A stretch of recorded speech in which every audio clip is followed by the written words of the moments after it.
Hey, what's up guys, Matt here. So I've never actually done a what's on my Mac video, and I've been getting some requests to do that, so that's what this is. Finally, I'm doing my first ever what's on my Mac. So I'm using a late 2013 iMac. It's the 27-inch model right below the top end specs. It does everything that I need, works really well. The only thing I need to add to it is to actually boost up the memory, because right now it has the stock 8 gigabytes. I want to boost that up to at least 16, but hopefully 32. So once I do that, it should be an excellent performer, and right now it's really not giving me any issues, and I love it so far. I just upgraded to this from my MacBook Pro, which is from 2011, and that thing it still works perfectly fine, but compared to this, it's a big difference. Now I'm using a dual monitor setup like you see here, and the second monitor is an AOC. You can find it down in the description below. It's also a 27-inch monitor, but it's only 1080p, so comparing that to the iMac screen, there's a pretty big difference, but I really love having two monitors and really makes productivity go up that much more. It's pretty awesome. So now let's go ahead and go into the computer and I'll show you guys all my software. Alright, so here we are in my iMac. Now, like I showed you, I do have dual displays, but I can't actually record them at the same time. But this is mainly where I do everything. The other place is just for my Twitter and my mail, and this is where I get most of my work done. So the background I'm using here is, I don't know where I got it, but it will be in the description below, so you can go ahead and check that out. And this rotates every once in a while to just different pictures that I find interesting. I actually don't use my own pictures. I'm a photographer, if you guys didn't know. The link from my website where you can see all my photography is down in the description of every single video, so go check that out. But I don't actually use my pictures as wallpapers. I don't really know why, I'm just a weird person, I guess. But this is basically what my desktop looks like all the time. It's very clean and not cluttered. The only time it gets cluttered is when I'm working on a large project, but I clean it up pretty quickly after that. So I have the Macintosh HD and OS X Yosemite partitions here. I don't really know why I have these here. I'm used to it, I guess, from the OS X Tiger days, and I don't actually use these at all, but I just like the way they look. Then I have my 1 terabyte hard drive that I use for my backup. It's a Western Digital, works pretty well. Then I have a stuff folder where I put just random things that I want to have access to, and my video projects folder, which I won't go into because there's a lot of things I'm working on that you guys will see soon, but just not quite yet. And then going down to my dock is where all the applications are. I do have it to automatically hide because it'll just give me a little bit more screen real estate. But going from left to right, and I'm also using the pack of icons from OS X Yosemite just to get myself used to it before the official release comes out. But going from left to right, I use the stock mail app. I use Safari as my main browser just because I like the way it syncs over with iOS. I use Tweetbot, which I don't really like as much as I used to, but I still use it because it was rather expensive, so gotta get my money's worth. But one of these days I'll probably switch over to just the regular Twitter clients. I like it a lot better for some reason, even though most people don't. I don't know. Like I said, I'm weird. Then I have iMessage. I have FaceTime, which I use every single day. I have Sublime Text, which is actually a text editor that I use for all my coding, like HTML and CSS. And PHP and stuff like that. I am a graphic design major at Fresno State.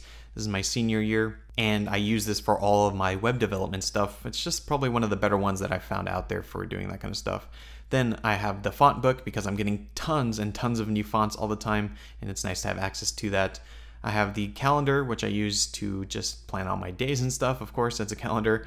I have notes, reminders, and again, I like these because they sync over with iOS really well. Then I have Evernote, which I don't really use all that often. Evernote and Pocket both kind of work the same way in my life, just to store different cool things that I find. And I have them here on the dock just because I want to use them more, and I am trying to use them more. But yeah, so I just basically clip stuff that I want to save so I can find it later. Then I have Spotify and iTunes, and I really don't listen to music all that often, but these are the ones that I use when I do. I'm really more of a podcast fan. I listen to podcasts every single day, pretty much all day. I love them. I love learning things, and I just love having intellectual conversations going on. I'd much rather do that than listen to music. I'm pretty much opposite from most people. Like I said, once again, I am weird, but these are the ones that I use when I do listen to music. Then I have Pages, which I use for all my essays and stuff like that, which luckily don't really have to do anymore.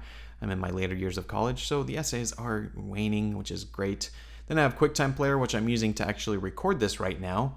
I have Audacity, which I use for my audio when I'm making my videos. Then I have the Adobe Suite, most of the ones that I use at least. I have Adobe Lightroom 5. Like I said, I'm a photographer, so you can check out all those pictures. All of those were edited in Lightroom. Then I have Photoshop, Adobe Illustrator, Adobe InDesign, and Adobe Premiere Pro, which is for my videos. So these are all for my graphic design stuff. This is for photography, and Premiere Pro is for videos. That's pretty much it for the applications I have in my dock, but I do have a few folders. I have my Lightroom export, which there's only 5 pictures in here right now, but that's because I actually reformatted my hard drive really recently, and I just haven't really exported that many since then. But then I have my design folder, which is just a whole bunch of different elements that I've captured from the times that I've been working in design, and that is just a lot easier to get to when it's on my dock. Then that same thing with YouTube materials, just a whole bunch of stuff that I'm accumulated over the years, and this is just easy to get to. Then I have my downloads folder, which just has a few wallpapers in here for now, and that is usually pretty clean. Like I said, I like to keep it nice and clean. Then I have my trash can, of course. If I go ahead and swipe to the dashboard, I actually use this quite a bit. I have here, which is called Deliveries, which is probably the best package tracker that I've ever used. It works on iOS and on the Mac, which is awesome. So I put in something here from my email when I ordered it on Amazon or whatever, and then it syncs over to my devices, which is awesome. And then up here, I have the weather, which is the only other thing that I use, and this is from Fresno, where I live, and then Long Beach, where my girlfriend lives, and that is the 2 places that I really care about. And occasionally I use the calculator, but usually I just use my phone, and that is dashboard. So moving up to the status bar, actually I have a few things here that I use regularly. I have iClean Memory, which shows you how much memory is free, and then you can go ahead and optimize it so you can free up some memory that's not being used right now.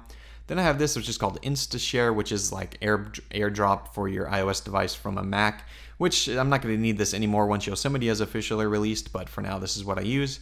I have Dropbox, of course. Whoa, a little bug here. Go ahead and close that. Then I have Dropbox, of course. I have the Adobe CC Manager here. This is for the screen recording that's happening right now. Evernote. And then right here, which is probably my favorite, says 73, which might make you think that's the temperature outside, but no, this is actually for the Nest thermostat, so I don't have to go onto the web client. I could just go ahead and do it here and control the temperature in the house just from here. Really, really nice. And that leads me to what is probably the most asked thing about my setup on my iMac. Whenever my iMac is shown, someone asks this question, and here's the answer to what this is, and that is my screensaver. So if I go ahead and activate it, I have hot corners activated, so I just go and activate it really quickly, and you can see that it looks like iOS 7 lock screen, and this is really cool. I'm gonna leave in the description where I got this. I can't remember what it's called, but it's from a developer, a really small developer, and it is just really cool, and I like the way it looks. Gives me the time and just say press any key to unlock. Just go ahead and click a key, and I can go ahead and hit enter my password. It makes everything look uniform, which is something that I really like. I want everything to match that I have, so I have like the same wallpaper on every single one of my devices. I know, I'm weird, but this is just how I work, and this just brings everything together because it looks like my iOS device, even though it's a Mac. So that's pretty much it for what's on my Mac. Those are pretty much the programs that I have installed. I think there might be a few more that aren't in my dock, but pretty much everything in my dock is the only thing that I use, and everything else is just stuff that I needed a one-off time. So I'll just go download it, and why delete it? You never know when you'll need it again. But all the stuff in my dock is what I use all the time. So that's pretty much it for this video, and in terms of tour videos, let me know what kind of you would want to see. I'll probably be doing a room tour pretty soon here. Once I redo my room, I'm going to be adding some new furniture and hopefully painting it because it hasn't changed in quite a while. I really like it, but I think it's time for a change. So let me know in the comments below what kind of videos you'd like to see. That's it for my first installment of What's on My Mac. Like I said, my name is Matt, and I'll see you guys next time. See ya!